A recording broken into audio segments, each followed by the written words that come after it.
West, and we got Robbie Hummel. I'd known you since you were a kid. I could blow my knee out, both knees, and still kick your ass. We're trying to find the Robbie Hummel statue. I wanted to kill you. The guns are out. Don't I look good? Don't I look good? Good is a loose word for that. I really needed to be working out this whole time. It's on me. I knew, first of all, you gave me the option of just walking downtown in Charleston, and I didn't take it. Dude, but I didn't have a shirt either. I didn't look have at this. It took the me man, a the while. myth, the legend is on is on the podcast. Oh boy. All right. First of all, I want you to know, not only am I bringing this shirt to Phoenix, but I'm going to bring you boxes of Kleenex because I think you're going to need them for all the crying that you've done. No. I'm good now. The crying that you're going to do. I mean, think about it. They went to the Final Four, and I'm going to intro us now, but obviously welcome into the Goodman and Hummel Pod. All of this preceding will be used on the pod.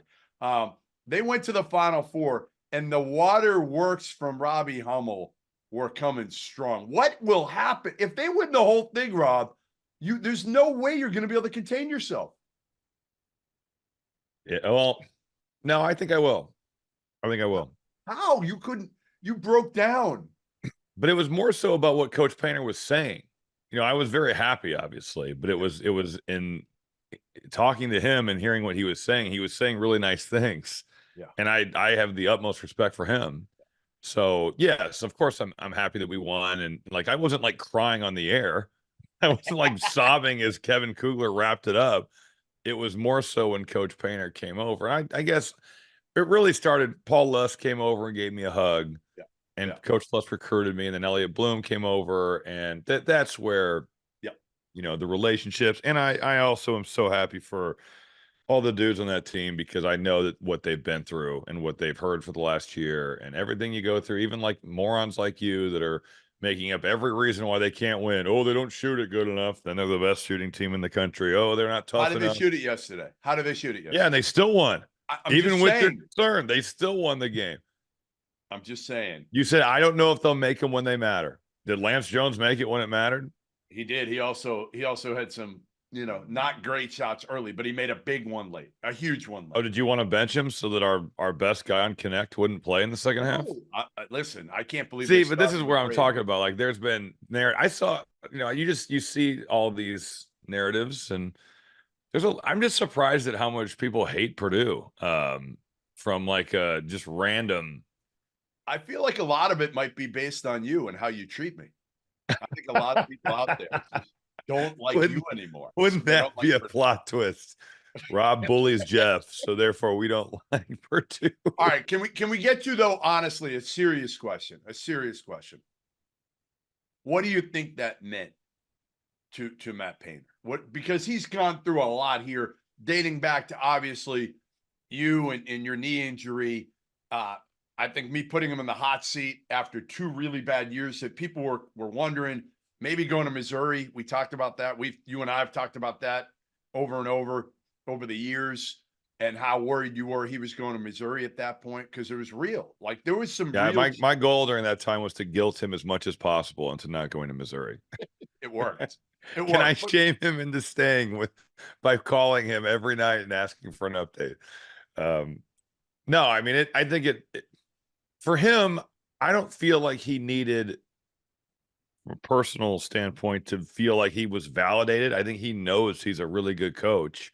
But I think for everybody around the program, when you play for him and you understand how good of a guy he is and what he does for not just Purdue, but all of college basketball, by doing stuff with USA Basketball, by doing stuff with the NIBC and all the stuff he does on the committees, he deserves to be recognized up there with the best coaches. Yeah. But for whatever reason, we've established that and I think it's because all the best coaches, or not all of them, or a lot of the best coaches have made the Final Four, right? Like that's what they've done. And if you want to be spoken about in those breaths, then you got to make the Final Four yourself. So I know that's why I'm happy for him. I guess your question was more so, I don't think that he needed that. I think that, if he never made it, he wanted to make the Final Four. Don't get me wrong, but I don't feel like he needed to see his team go to the Final Four to believe that he was a good coach. I But think you know what it he did? You know what it did? It did validate him as a Hall of Fame coach. that does. That's what that does, Rob.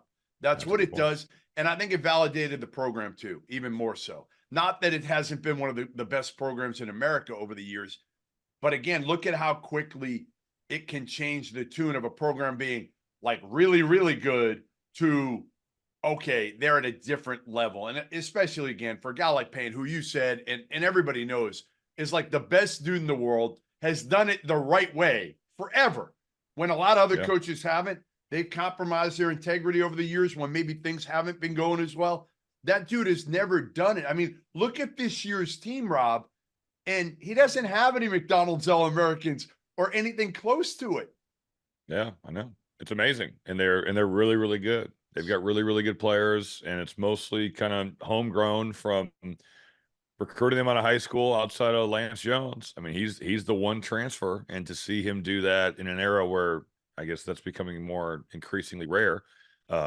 Yeah, it's pretty remarkable. But still, like, that those dudes have just, and Coach Painter talked about it plenty the whole season, and even in his post-game interview last night with CBS or whatever channel that was on, TBS, TNT, wherever the game was. They had to sit in this, as he said. We've had this feeling for an entire year, and a lot of guys would wilt. That was an iconic performance from Zack Edey.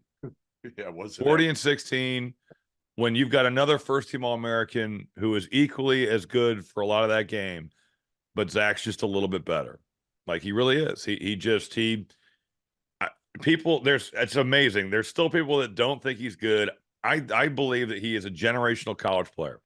He is up there with making the Final Four, and they still have work to do. You win the national championship, you're looked at in a different way.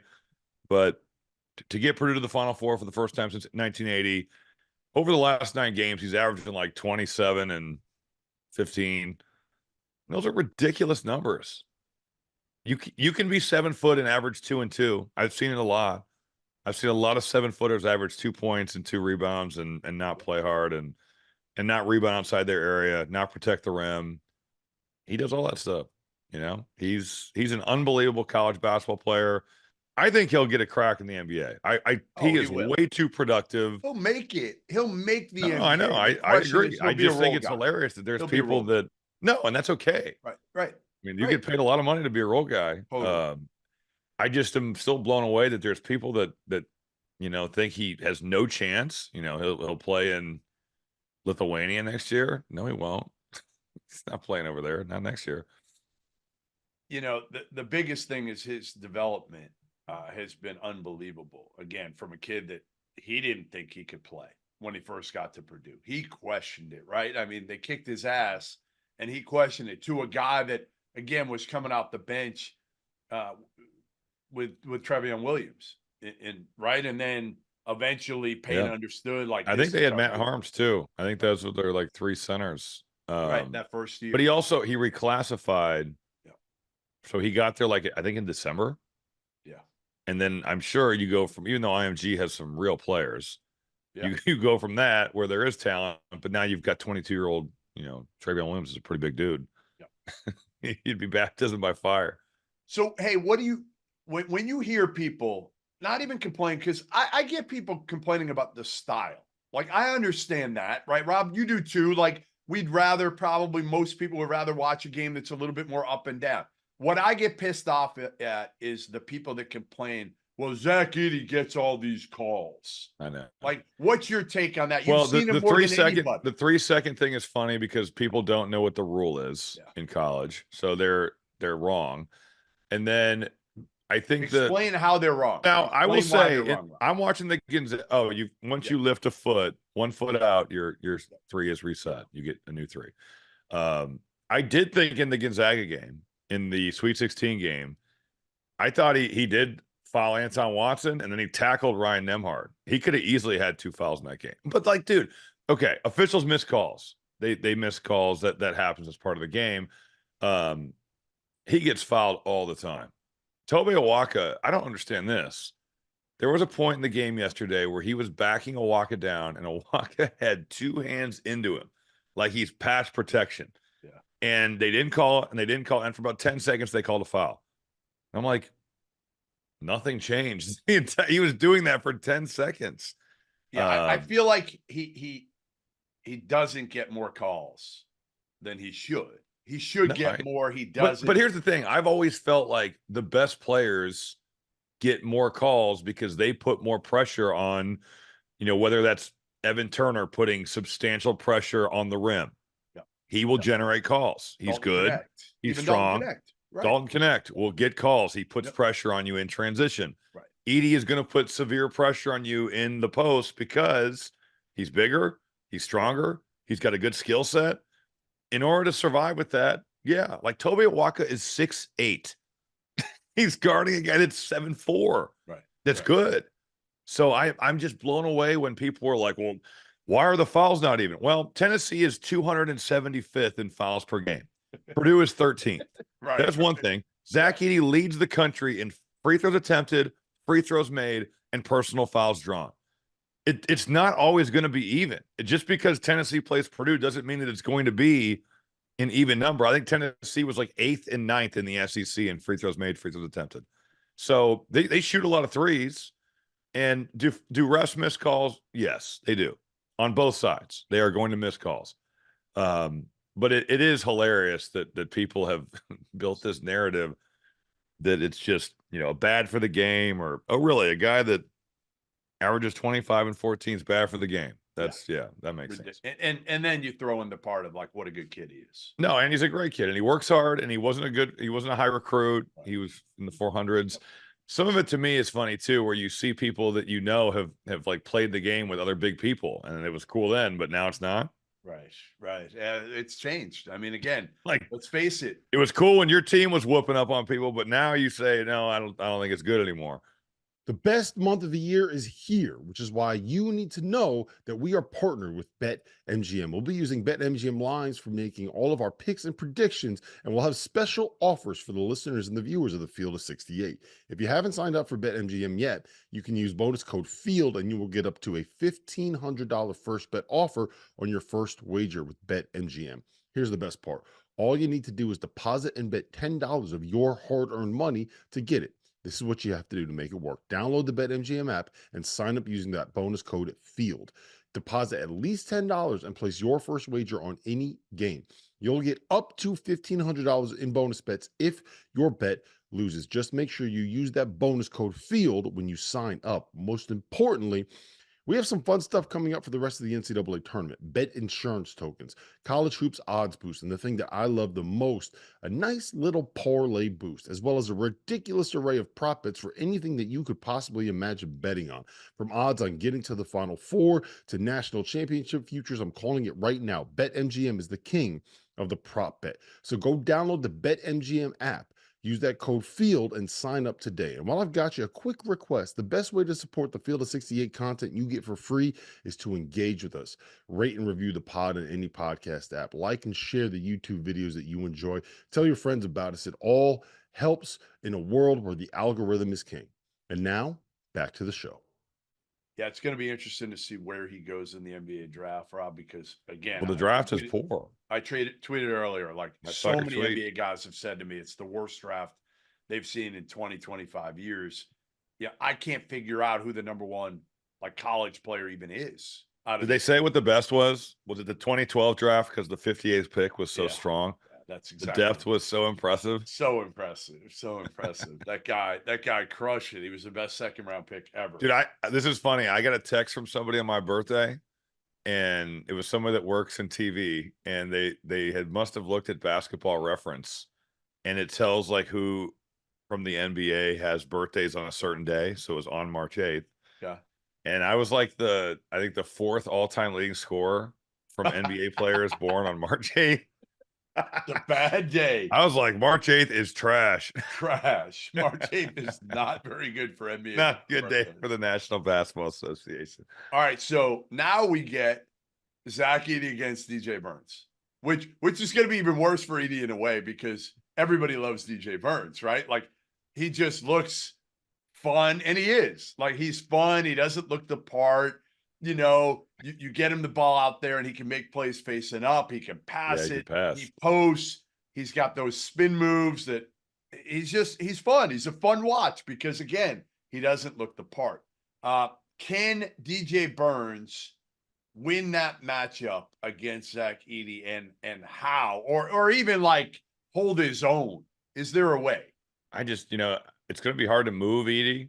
I think it'll be hard for Burns to do that, but you're right. He can take you out and pass. I don't think that Purdue will post double. I think that they let Zack play straight up. Right. I just think that that's a good matchup for Purdue. DJ Duke Burns should have. Hey, Rob, Duke should have post double, and they didn't. Right.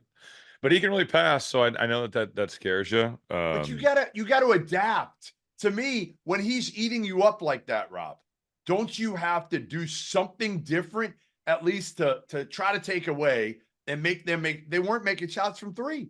Like, to me, it was, I don't know.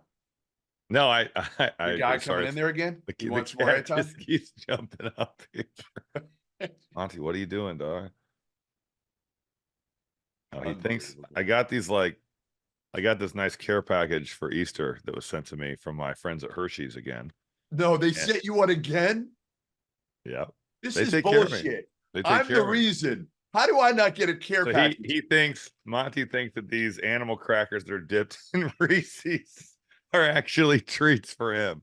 I'm just upset. I'm just pissed off that how do you not have them send me a care package?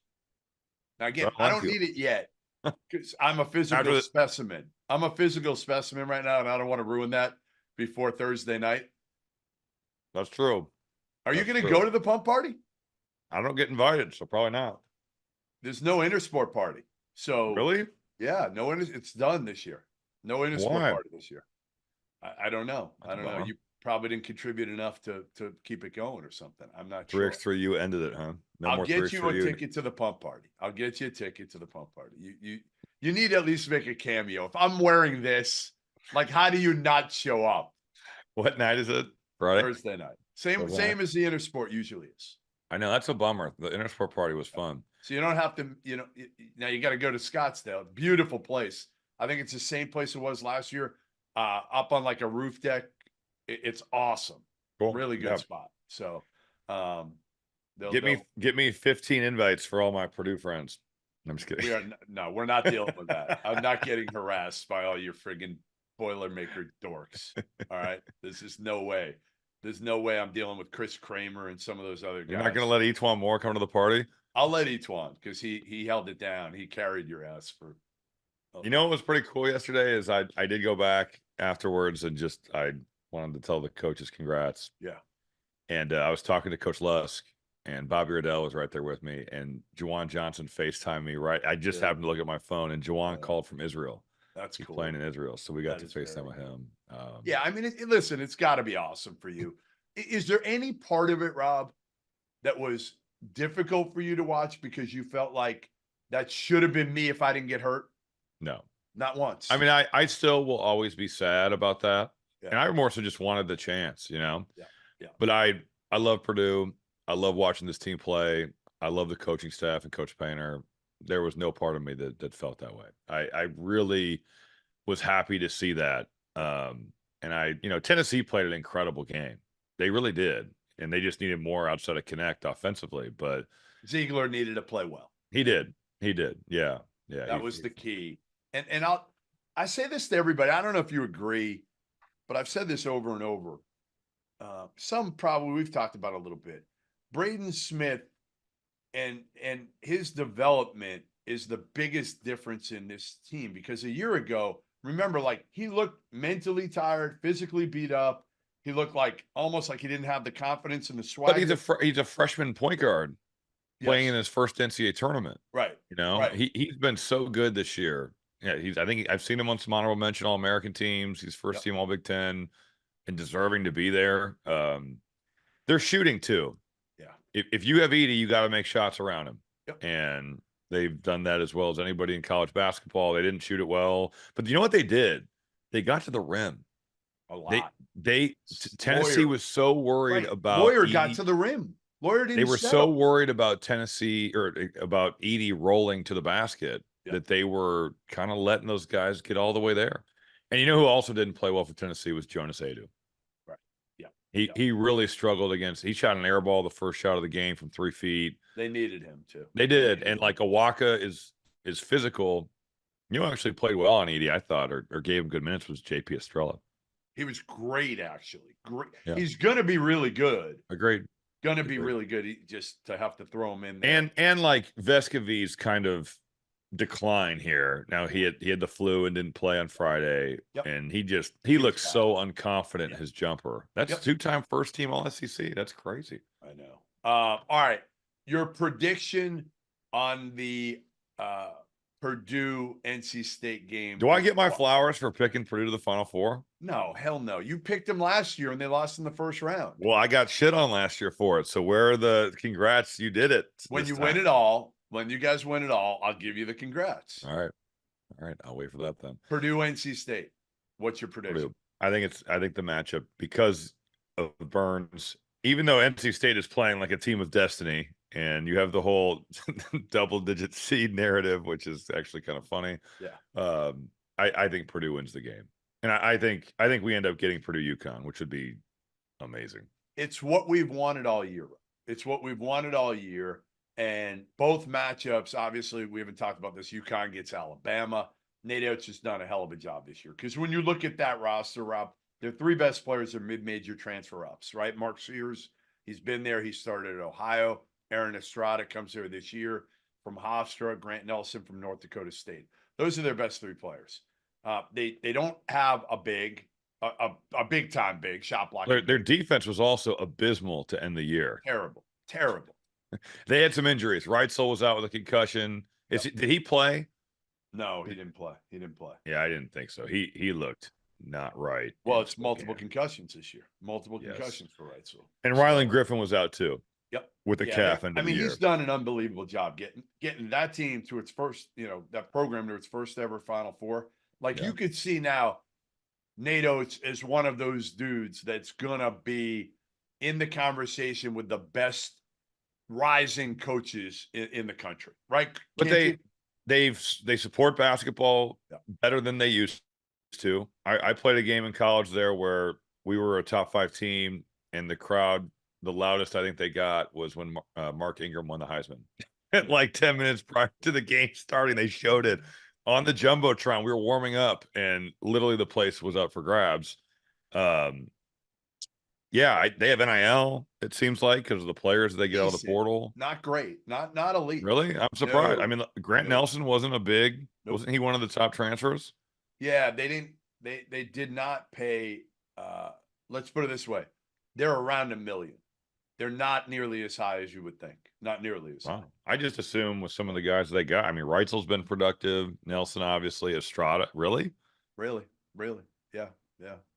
There is nothing better in sports than tournament time, which is why I need to tell you guys about our partners over at Rhythm. If you're into sports betting, you need Rhythm, the place for data-backed props and picks. For those that are unfamiliar, Rhythm, spelled RITHMM, is the go-to mobile app for player props and game picks. Backed by AI predictive models, Rhythm helps you make smarter and faster betting decisions across all sports, but particularly college basketball. With Rhythm, you get data-backed picks for every single Division I game, every single day. Users get free picks daily with the ability to upgrade to unlimited access. If you want to increase your edge and win more bets, go to the link in the description and download Rhythm today. That's RITHMM, the place for data-backed props and picks. And while we're here, let me tell you about our newest partner for the month of March, Splash Sports, the home of certified community competition, where you get to play against your friends and not the house. Whatever game it is that you are playing, from survivors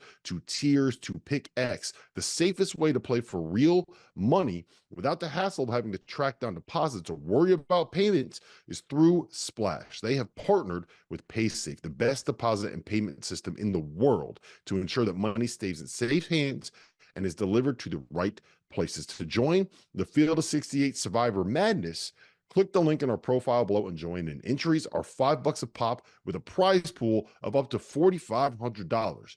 Winner take all. Join Splash and come prove that you're smarter than us.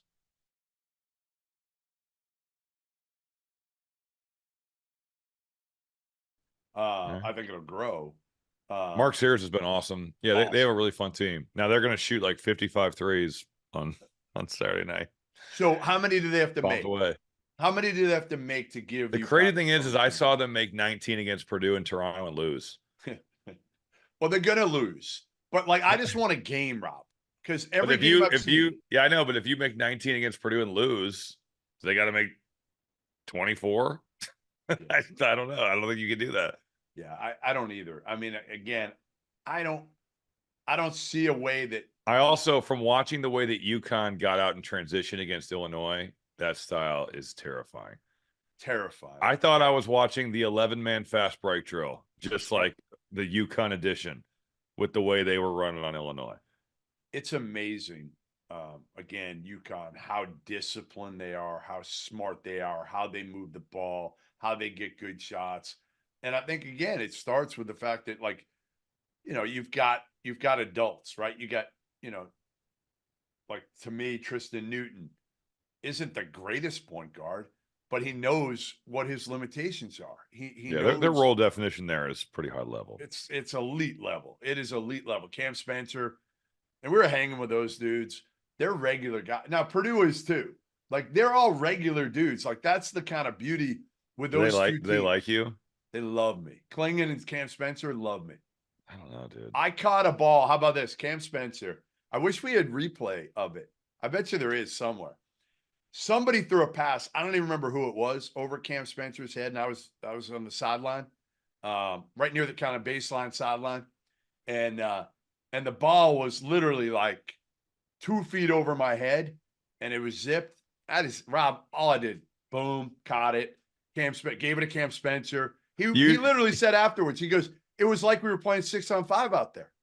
Dude, you showing off the guns there was pretty funny. I can't wait for this weekend. Boom. Boom. You're going to see plenty more of them Thursday night. So I figured Dude, you might as well oh get my used to them God. right now. All right. So UConn, Purdue, if we get it. And we'll talk about it. You and I think if it happens, we'll have to do a podcast Monday morning. All right. We'll have to do I don't know. I thought I was quitting after this. No, you still I thought have this is the last one. one more in your contract for this season, and then we have a rollover. There's a rollover. I think that this is going to be the end of the road. You have a Buzz Williams rollover. You're locked in. If you leave, the buyout is like Nate Oates' TJ Otzelberger's $17 million. I'm willing to never do another podcast ever again. For 17 mil? In order to not do I don't you can't make me pay a buyout if I'm at another podcast, yeah. Like if Evan Turner swoops me up for his podcast thing, then I owe you 17 million. But if I just don't do podcasts, I don't owe you any money.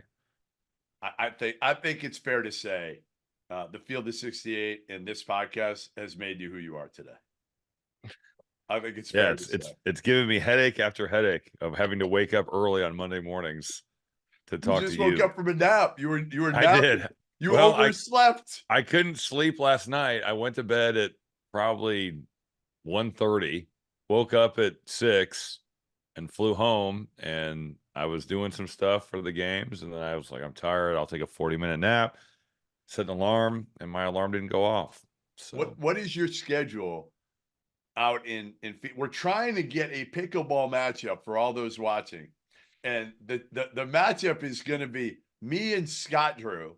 Remember, Rob grew up in Valpo, so he grew up as a ball boy for Valparaiso when Homer Drew was the coach. Scott Drew was an assistant at that point. Yeah, he was an assistant, yeah.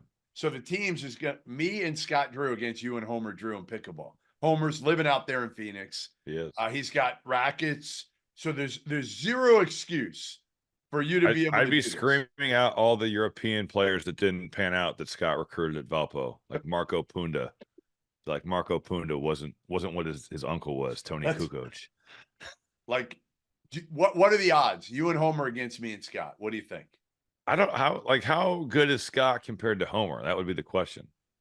I mean, probably even, kind of like you are to me. Probably we are not even. You probably are. Not even. Here's what me and Coach Drew's game plan would be: hit it at Jeff every time. You're gonna wear me out. Yes, we would never hit it to Scott. We will hit it at you every time. Oh, listen, all I know is you're gonna be the weak link because I'm not like I know Homer's pretty good. He's got good reflexes. Yeah, he plays a lot. I'm gonna be scared. Honestly, I'm gonna be scared for you that you're gonna get injured, that you might Injured. worn down. The king of flab himself over here thinks that I'm going to get injured. That's funny. That's rich. I actually rode the Peloton once in Detroit. I'm ready. You're ready to go. I did You're one nervous. Peloton workout. When you found out about this matchup, you got a little nervous. No, I was trying to kill time. Sure. I was so bored and I was done with everything I needed to do, and I got on the Peloton and rode. Like Lance Armstrong is what the guy that was lifting weights said. He goes, "Man, are you a pro cycler?" Whether you are a world-class athlete or a podcaster like myself, we all understand the importance of mental and physical well-being and proper recovery for top-notch performance. After a 6-month season loaded with cross-country travel and late nights, I can promise you that proper recovery is a priority for me these days. That is why I'm excited that Unified Healing is sponsoring this episode of The Field of 68. Unified Healing is a new and super innovative global network of wellness centers that's powered by the Energy Enhancement System, or the EE system. If you haven't heard of the EE system yet, you'll want to listen up. This technology promotes wellness, deep relaxation, purification, and rejuvenation. Whether you're here in New Jersey or at hundreds of other locations across the globe, access to a center is easy and affordable. Are you interested in experiencing the EE system technology for yourself? Well, all you got to do is go to unifiedhealing.com/field to learn more and find a center near you. You can find that link in the description below. That's unified, UNIFYD, healing.com/field. No material or testimonials on the Unified Healing website are intended to be viewed as medical advice or as a substitute for professional medical advice, diagnosis, or treatment. Always seek the advice of your physician or other qualified healthcare provider with any questions you may have regarding a medical condition or treatment, and before you undertake a new healthcare regimen, including the EE system.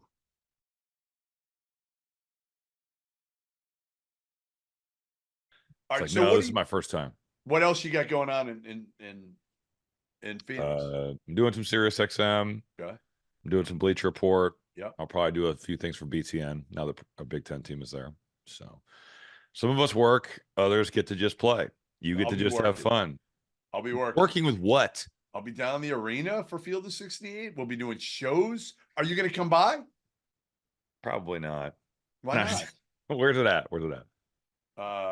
Huss Brewing Company downtown, right near the Coach's Hotel, right there near the convention. I think all of Wait, it. that might be owned by somebody that's a Purdue grad. Huss? I think so. Really? I don't know. I'm not yeah, sure. I'll come see you guys. What time? I don't know. You come down Thursday if you want. Come down. When do you get in? I get in Wednesday afternoon. What time? I think like 2. Yeah, you come down Wednesday and hang with us if you want. You come down Thursday, whenever. All right. Well, come down Thursday before we go to the pump party. Yeah, we'll figure it out. I'll come by. I'll come see it. Listen, like I said, I'm gonna bring you some Kleenex. What are you looking forward to most out of this Final Four? Other than Purdue, obviously we know you're looking forward to them winning the whole thing. We get that, but like, what else? Is it just the Zack Edey Klingon matchup potentially that we're going to see? Like, no, I think that would be an awesome kind of like byproduct of Purdue UConn. Yeah, that is what I would be looking forward most to. But I am looking forward to seeing how many threes can Bama shoot, and how does maybe Kevin Keats scheme with DJ Burns to make him productive around the biggest center in the country. Which team do you give a better chance of pulling the upset? Is it Alabama or NC State, Rob?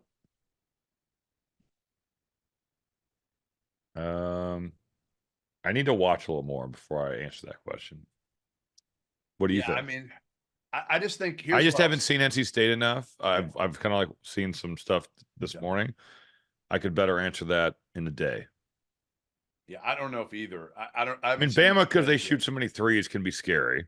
Right. But NC State is also playing like a athleticism. team, though. NC State's playing like a team that it's incredible. I mean, to win all those games at the ACC tournament, and you had O'Connell banking that 3 against Virginia, and they wouldn't even be here if he hadn't done that, and now they've just they just survived. It's amazing. One of the coolest stories, one of the most unlikely, improbable stories we've ever seen. I mean, obviously we've seen, some teams get to the Final Four we didn't expect, whether it's, George Mason, VCU, FAU last year, even San Diego State. But, to see a team virtually come out of nowhere and to see a coach that was probably going to be fired 3 weeks ago, go all the way to the Final Four, get 3 years added on to his contract with this run, by the way. Really cool. Like, really cool. Can I say the other thing about this? I've known all 4 of these coaches for a long time, and they're very different in some of their personalities, but all really, really good dudes. And, for different reasons. Again, like, Nate was a high school coach 10 years ago. Hurley was a prep school coach who played in his brother's shadow, Kevin Keats, when I ran a prep school event, he was the head coach at Hargrave Military Academy. He used to be a pain in the ass about scheduling, literally with the biggest pain in the ass. He'd be like, I want to play that team, and then I want a cupcake in the other game. And paint is about as good as it gets, as we've discussed. So I think, again, do I wish we had a little more firepower against Purdue and UConn in these games? Because I'm kind of afraid that they could get ugly, Rob. Yeah, I do. I'm not going to lie. No, I hear you. I mean, that's I guess from the NC State perspective, the downside of them pulling so many upsets, that they are still a team that's lost, 14 times? Yeah. And Bama's lost 11. Right. So it's not like you've got Houston, who now Houston had an injury, and that happens. And I feel for Jamal Shed. Yes. I know that pain. So I hated to see that. And, that's the part of this that stinks. But, I got a text from somebody today, and this is so true. And we were talking about the game yesterday, and they're in basketball, and they said, it wouldn't feel so good if the down times didn't hurt so bad. And that's so true about the NCAA tournament. I mean, you see the look on Jamal Shed's face in the locker room where he's utterly devastated. He wanted to go to the Final Four so bad. And so does everybody that plays in this tournament does, but for the teams that do make it through and make it to the Final Four, to see the joy and jubilation they play with and celebrate with, that's a pretty special thing. But it always does stink to see Tennessee on the same side of that, the other side of that, like Rick Barnes is a good coach and a good guy, and he deserves to go to the Final Four too. Last thing before I let you go, and try to remain objective on this one. No, I'm serious. I'm totally serious in this. Okay. If you're an NBA general manager, who are you drafting first, Donovan Clingan or Zack Edey, and why? That's a good question. I mean, I'm sure that Clingan is higher in all the mocks, right? Like, I bet Clingan's probably like in the lottery, and Edey I've seen anywhere from like 24 to 34. Is that fair? Maybe a little lower. A little better. Yeah, a little better than that. I think Edey is probably more 50. I don't know. I really do think that Edey has come a long way in terms of his defense. I think he's closed the gap. I don't think that it's like crazy anymore. And if Edey were to go out and just dominate Clingan, that would be hard for me too. His productivity is really high. It's really high level. He moves. He's in unbelievable shape. He played 39 minutes against Tennessee. Insane. There's a lot of guards that can't play 39 minutes, He's a machine. I think it's getting closer. I do. But I think that Clingan probably still would be drafted higher. But I don't think that it's as wide of a gap as you would have said in November. Yeah, I agree. And I think in a normal year, you're talking about these guys being probably early second round picks. Maybe not. Clingan probably higher than that, but again, the game is kind of changing back a little bit in the NBA. No, it is. Look at who the MVPs are. They're bigger people. Now they have some crazy skill. Exactly. Like Jokic and Embiid really can play, but they're huge. All right. Listen, go back, take another nap. No, I'm good now. Pack your golf clubs. right? Are they coming? Yes. Hell yeah. Right? They are, yeah. I don't know how much I get to play though. Purdue winning has upped my level of commitments substantially. So I was gonna say this should turn into cash for you. That's what yeah, it this does. should do, Yeah. right? I'll do more stuff. Yeah, you're more wanted. I mean, before this, nobody cared about you, but now Facts. Purdue gets to the Final Four, and all of a sudden, it's like, all right, who do we go after? Sandy Marcius or Robbie Hummel? Sonny's still playing pro basketball. That's what I'm saying. Like, he's way more productive than you. Like, if he weren't playing overseas, if I had to pick between Sandy and you, like for a speaking engagement, it wouldn't even be close. I mean, Sandy is a good guy, so I feel that. That's what I'm saying. I mean, you better bring your A game. I know. I think that there's a driving range at the hotel I'm staying at. So not by accident. I didn't pick it. I didn't pick it. I'll be honing my craft out there. Honing your craft. All right. In 9 days. 9 days. You're hoping for a beautiful day in Chicago on April 9th. The semi-pro golf tour starts on that day. All right. There you have it. Goodman and Hummel Pod. Thanks for joining us. Again, if you see Hummel walking around in Phoenix, make sure you give him some Kleenex. There might be some tears. I assume he'll be wearing his sunglasses. I'll be good. This is gonna be a rough go. This is gonna be a rough go. If they win it all, I hope my seat is near you. It won't be because I'll be doing that stuff for Bleacher Report. Are you not even going to be on the court? I'll be up high probably. I bet the suite is high. Oh, jeez. That's depressing that we can't make fun of you and for all the tears that you shed. I wouldn't be. I feel like the Final Four was the big elephant in the room, right? Like now and I want them to win, and I'm sure that they want to win too. But hey, by the way, what do you think, before I let you go, what do you think of Rob Doster's line, which is if Purdue loses to NC State, it would be the most Purdue thing ever? He said that. That's almost a quote from Rob Doster. Almost? It is a quote. I might have gotten a couple words wrong, but like that is the quote. You operate with the utmost of journalistic integrity. It almost is a quote. It might be what he said is what you just said. I don't remember word for word. Arizona's journalism school would be ashamed if they even. I'm sort of paraphrasing, but trust me, that's what he said. Well, Rob is a UConn guy. He's probably scared. He's probably scared of Purdue. If UConn plays Purdue, man, he's trying to speak that into existence because he's afraid. I can't wait. I mean, I want that matchup. No, I think everybody does. But that would be the heavyweights. I want one of these two games to be good down the stretch. I want at least the. I mean, I look at it as NC State's playing as well as they've played all year. They're winning games in the postseason. There's a reason for that. And Alabama, they shoot a ton of threes. If they're making them, they can scare the hell out of you. That would be my optimistic view on both those teams. Yeah. All right. Listen, I got to take this damn shirt off. I got to take it off. This is killing me. Like, well, at least please hit end on the Zoom so we don't see it. Yeah, no, I'm not going to take it off in front of you. All right. We'll see you next week. Goodman and Hummel Podcast. Thanks for joining us. And thanks, Rob. Goodman and Hummel Podcast. And we got Robbie Hummel. I'd known you since you were a kid. I could blow my knee out, both knees, and still kick your ass. We're trying to find the Robbie Hummel statue. I wanted to kill you.